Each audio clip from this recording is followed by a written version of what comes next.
மூத்த சமூக ஆர்வலர், குரோம்பேட்டை. உங்களுடன் ஒரு முக்கியமான ஒரு செய்தியை பகிர்ந்து கொள்ள விரும்புகிறேன். நீங்கள் எல்லாரும் குரோம்பேட்டை ஜிஎஸ்டி சாலையை பார்த்துருக்கீங்க. நாளுக்கு நாள் அந்த ஜிஎஸ்டி சாலையினுடைய நெரிசல் தாங்க முடியாத அளவில் இருக்குது. மழை காலத்தில் சொல்லவே வேண்டாம். தென்பகுதியிலேருந்து வர அனைத்து வாகனங்களும் தாம்பரம், குரோம்பேட்டை, பல்லாவரம் வழியாகத்தான் செல்லணும், வேற வழி கிடையாது. இப்படி இருக்கும்போது தாம்பரம் பஸ் ஸ்டாண்டு ஒரு நெரிசலான பகுதி, தாங்க முடியல. அதே மாதிரி குரோம்பேட்டை பஸ் ஸ்டாண்டு அந்த பகுதி 3 சிக்னலு, 3 பிரிட்ஜு இவ்வளவு இருக்கு. இருந்த போதிலும் அந்த தாங்க முடியாத இந்த போக்குவரத்து நெரிசல் என்ன பண்ணுறதுன்னு டிராஃபிக் ஸ்டாஃபுங்க அவங்களால கன்ஃபியூஸ் ஆகி ஒரு நாளைக்கு ஒரு மாற்றங்கள் கொண்டு வராங்க. நெரிசலை குறைக்கிறதுக்கு 2 வழி ஒரு சீனியர் ஆக்டிவிஸ்ட்ன்ற முறையில் உங்களிடம் பகிர்ந்துக்கிறார். இப்போது தாம்பரம் பஸ் டெர்மினஸ், ஏன்னா அங்கேருந்தே பஸ் புறப்படுறது டெர்மினஸ். Chromepet bus stand. ஆனால் பஸ் ஸ்டாண்டு எவ்வளோ பெருசு போட்டிருக்காங்க பார்த்தீங்களா? இப்போ தாம்பரத்துலையானா நியாயப்படுத்தலாம், அது பஸ் டெர்மினஸ். அதில் கூட நான் கேள்விப்பட்டது, அந்த பஸ் டெர்மினஸினுடைய தூண்கள்லாம் இருக்குது பார்த்தீங்களா, தூணுடைய பேஸு இதெல்லாம் பெருசாக போட்டு ரோடு அடைச்சிட்டாங்க. அந்த அடைக்கிறதுனால ஜிஎஸ்டி ரோட்டில் அந்த போக்குவரத்து தாங்க முடியாத அளவில் நெரிசல். காரணம் என்னன்னா, அந்த சாலை சுருங்கி விட்டது. ஒன்று பஸ் ஸ்டாண்டு, பெரிய பஸ் ஸ்டாண்டு, அந்த தூணெல்லாம் பெருசு. இப்போ நான் கேள்விப்பட்டது, தாம்பரத்தினுடைய பஸ் ஸ்டாண்டினுடைய தூணெல்லாம் அகற்றப் போகிறார்கள் என்று ஒரு நம்பகமான செய்தி எனக்கு கிடைச்சிருக்கு. அது மகிழ்ச்சி அளிக்கக்கூடிய செய்தி. ஏனென்றால் அந்த சாலையை கொஞ்சம் விரிவுபடுத்துறதுக்கு அது சௌகரியமாக இருக்கும். அந்த பஸ் டெர்மினஸை கொஞ்சம் சுருக்குவாங்க. அப்போ தான் அந்த நெரிசலை போக முடியும். அதே மாதிரி குரோம்பேட்டையில் தேவையற்ற அளவில் ஒரு பெரிய பஸ் ஸ்டாண்ட் போட்டிருக்காங்க. அது பஸ் ஸ்டாண்ட் இல்லை, அதாவது பஸ் டெர்மினஸ் தான் அது. இங்கேருந்து எதுவும் பஸ்ஸு புறப்படலை. ஒரு ஸ்மால் பஸ் ஸ்டாப் இருந்தால் போதும், பஸ் நிழல் கூட இருந்தால் போதும். ஏன்னா ஒரு பஸ்ஸாவது உள்ளே போகிறது கிடையாது. உள்ளே இருக்கிறதெல்லாம் போலீஸ் வேன் நிற்குது, ஆட்டோக்கள் நிற்குது, அப்புறம் பிச்சைக்காரர்கள்லாம் படுத்துக்கிறாங்க, அரட்டை அடிக்கிறவங்கலாம் உட்காந்துருக்காங்க. இல்லை, இப்படி ஒரு பஸ் டெர்மினஸ் மாதிரி கட்டிட்டு ஒரு பஸ் ஸ்டாண்ட் இல்லாத, ஒரு நிழற்குடை இல்லாத அந்த அளவில் கட்டினதுனால நெரிசல் தாங்க முடியல.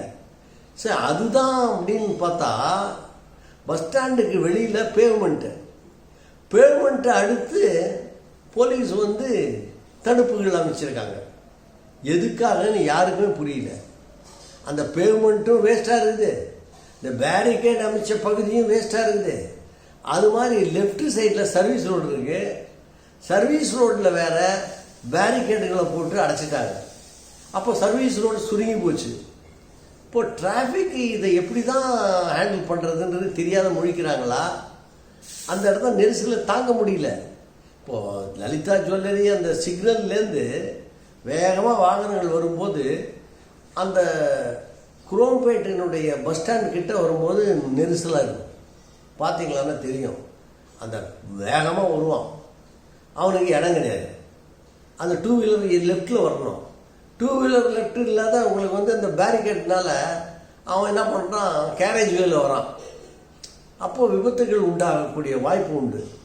சர்வீஸ் ரோட அந்த இடத்துல சென்ட்ரல் பேங்க் இருக்குது, போஸ்ட் ஆஃபீஸ் இருக்குது, அகர்வால் அந்த ஐ கிளினிக் இருக்குது, அப்புறம் ஒரு தனியார் ஒரு மொபைல் விற்கிறவங்க அது வேறு இருக்கா, ஒரு சைக்கிள் ஷாப் இருக்குது, ஒரு டீ ஷாப் இருக்குது. இவ்வளவும் அந்த சர்வீஸ் ரோட்டில் இருக்குது. சர்வீஸ் ரோடு எப்படி என்டர் பண்ணுவான்? போலீஸ் ஏன் அடைச்சான்னா இல்லீகல் பார்க்கிங்கா, அங்கே பார்க் பண்ணி 2 வீலரை பார்க் பண்ணிட்டு போயிடுறான். அதனால் சர்வீஸ் ரோடை பாதுகாக்கிறதுக்காக இப்போ பேரிகேட் போட்டிருக்காங்க. நான் இது என்ன பைத்தியக்காரத்தனமாக இருக்குது, பேரிகேட் எங்கேனா போடுவானா அதை? இப்போ போக முடியல யாருமே, காரு எதிர வந்த காரு போக முடியல, அந்த சைடில் எதையுமே பயன்படுத்த முடியாத ஒரு நிலைமை இருக்குது. இதை பற்றியெல்லாம் கொஞ்சம் கூட சிந்திக்காத காவல்துறையும் டிராஃபிக்கும் இணைந்து ஸ்டடி பண்ணி அந்த பஸ் ஸ்டாண்டை, குரோம்பேட் பஸ் ஸ்டாண்டை தூக்கிடணும். ஒரு சாதாரண ஒரு நிழற்கூட போட்டால் போதும். ஏன்னா ஒரு பஸ்ஸும் உள்ளே போகிறதில்ல, வெளியிலே நிற்கிறான், ஜனங்களும் வெளியிலே நிற்குது. ஒரு சாதாரண ஷெல்டர் இருந்தால் போதும், இடம் கூடி வரும், தாராளமாக இருக்கும் இடம். அப்போது போக்குவரத்தின் நெரிசலை தவிர்க்கலாம். சர்வீஸ் ரோடு அது மாதிரி சர்வீஸ் ரோடு எங்கே தொடங்குது எங்கே முடியுதுன்னே தெரியாது.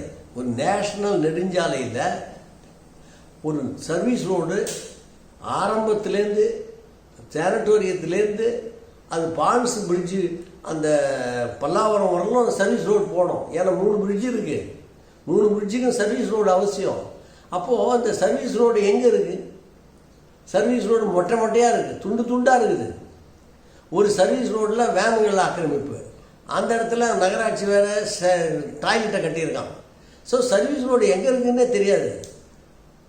மொத்தம் போகும்போது பின்னாலேயே பஸ் வருது. ஏன்னா நடப்பாதை கிடையாது, சர்வீஸ் ரோடு கிடையாது.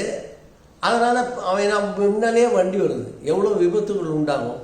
இதை பற்றி சிந்திக்கணும். என்ன செய்யணும்னா 2 பஸ் ஸ்டாண்டையும் எடுத்துட்டு சிறியதாக கட்டி தூண்கள்லாம் மெல்லிசான தூண்கள் போட்டு இடத்தை கூடுதலாக்கி விரிவாக்கி அந்த நெரிசலை குறைக்கிறதுக்கு இதுதான் சரியான தீர்வாக இருக்குமே ஒழிய நீ பேரிகேடை போட்டு அடைச்சிடுற, ஏற்கனவே சர்வீஸ் ரோட்லேயும் போட்டுட்ட.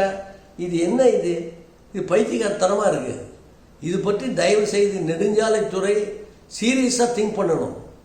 தாம்பரத்துலேருந்து புறப்பட்டான்னா அந்த ஏர்போர்ட் வர்றதுக்குள்ளேயும் 1 ஹவர் ஆகுது.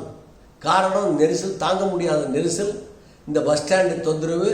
பஸ் ஸ்டாண்டில் பஸ்ஸு உள்ளேயே போகாத வெளியிலேயே நின்றுக்கிட்டு கூட்டம் வேற, 2 வீலர் போக முடியல, ஜனங்க நடக்கிறதுக்கு பாதை இல்லை. இப்படி ஒரு மோசமான நிலை தாம்பரத்திற்கும் நம்ம பல்லாவரத்திற்கும் இடையில் இருக்கிற சாலை இதுக்கு தீர்வு வேணும். அதை விரிவாக்கி தேவையில்லாத சமாச்சாரங்களை எடுத்து ஆக்கிரமிப்புகள்லாம் அகற்றி சர்வீஸ் ரோடை சீர் செய்து இந்த பேரிகேட்லாம் எடுத்து செஞ்சாங்களான்னா ஓரளவுக்கு நெரிசலை குறைக்கலாம் என்பது என்னுடைய சஜஷனாக நான் காவல்துறைக்கு தெரிவிக்கிறேன். தயவுசெய்து இதை போலீஸ் கமிஷனர் அவர்கள் நேரடியாக பார்வையிட்டு நெடுஞ்சாலைத்துறை இன்ஜினியர் அவர்கள் கலந்து ஆலோசித்து மேக்சிமம் என்ன செய்ய முடியுமோ அதுக்கு தீர்வு காணலாம் என்பதே என்னுடைய யோசனை.